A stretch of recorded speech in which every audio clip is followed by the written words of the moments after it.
శ్రీ శ్రీ బాబా కాళిదాస్ మహారాజ్ చరిత్ర చాలా పురాతనమైనది. కఠోరమైన ధ్యానానికి పేరుగాంచిన బాబా కాళిదాస్ మహారాజ్. బాబా కాళిదాస్ మహారాజ్ తనకి 8 ఏళ్ల వయసు ఉన్నప్పుడే వారు తమ కుటుంబాన్ని వదిలి సన్యాసం స్వీకరించారు. హిమాలయాలకు వెళ్లి 13 సంవత్సరాల పాటు కఠోరమైన తపస్సు చేసి అనంతరం భారతదేశంలో 3.5 సంవత్సరాల పాటు అన్ని శక్తిపీఠాలను పుణ్యక్షేత్రాలను సందర్శించారు. బాబా కాళిదాస్ మహారాజ్ గారికి కామాఖ్య దేవాలయంలో మహాయోగిగా సిద్ధి లభించింది. ఆనాటి నుండి శ్రీ శ్రీ కృష్ణానంద పరమహంస బాబా కాళిదాస్ మహారాజ్గా ప్రసిద్ధి చెందారు. ప్రపంచవ్యాప్తంగా ఆయనకు చాలా ప్రాంతాల్లో 37 పైగా ఆశ్రమాలు ఉన్నాయి. ఢిల్లీ సమీపంలో 2004లో ఆశ్రమం స్థాపించారు. ఈ ఆశ్రమంలో 2004 నుండి విశ్వశాంతి అఖండ చతుర్చండీ మహాయాగం జరుగుతోంది. యాగస్థలంలో 3 బ్రాహ్మణులు 24 గంటలు కూర్చుంటారు.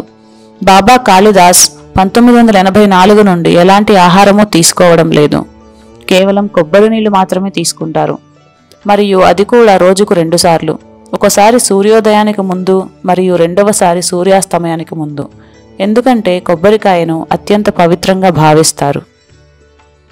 ప్రస్తుతం బాబా కాళిదాస్ ఢిల్లీ సమీపంలో 250 పడకల ఒక ఆసుపత్రి అలాగే ఒక దేవాలయాన్ని నిర్మిస్తున్నారు. ఈ ఆసుపత్రిని త్వరలో ప్రధానమంత్రి నరేంద్ర మోడీ ప్రారంభించనున్నారు. మంతా సూర్యనారాయణ శర్మ గారితో దీనికి సంబంధించిన వాస్తు మరియు ఆధ్యాత్మికతకు సంబంధించిన విషయాలను చర్చించారు.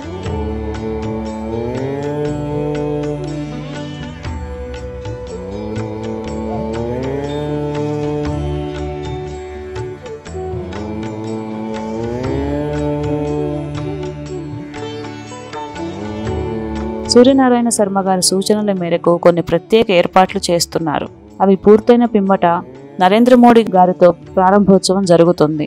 ఇక్కడ శ్రీ శ్రీ బాబా కాళిదాస్ మహారాజ్, సూర్యనారాయణ శర్మ గారు కలిసి ప్రత్యేకంగా హోమం పూజలు నిర్వహించారు. భారత రాష్ట్రపతి కూడా ప్రత్యేకంగా శ్రీ శ్రీ బాబా కాళిదాస్ మహారాజ్ను కలిశారు. బాబా కాళిదాస్కు ఆర్ఎస్ఎస్తో అనుబంధం ఉంది. బీజేపీ పెద్దలు, ప్రధానమంత్రి నరేంద్ర మోడీ, అమిత్ షా, బీజేపీ ఎంపీలు, సిక్కిం ముఖ్యమంత్రి, హర్యానా ముఖ్యమంత్రి, కాంగ్రెస్ పార్టీకి చెందిన పలువురు ఎంపీలు తరచూ బాబా కాళిదాస్ను కలిసి తమ రాజకీయ ప్రణాళికలను రూపొందించుకుంటారు.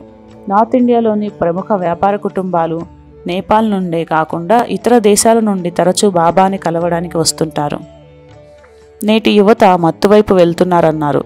దీనివల్ల మత మార్పిడి పెరిగిపోతుంది. మతోన్మాదం మానేయండి, సేవ చేయండి, గోవును రక్షించండి, శాంతి మార్గంలో నడవండి అంటూ ఆయన చెబుతూ ఉంటారు. శ్రీ శ్రీ బాబా కాళిదాస్ 33,000 కంటే ఎక్కువ ఆవులను సంరక్షిస్తున్నారు.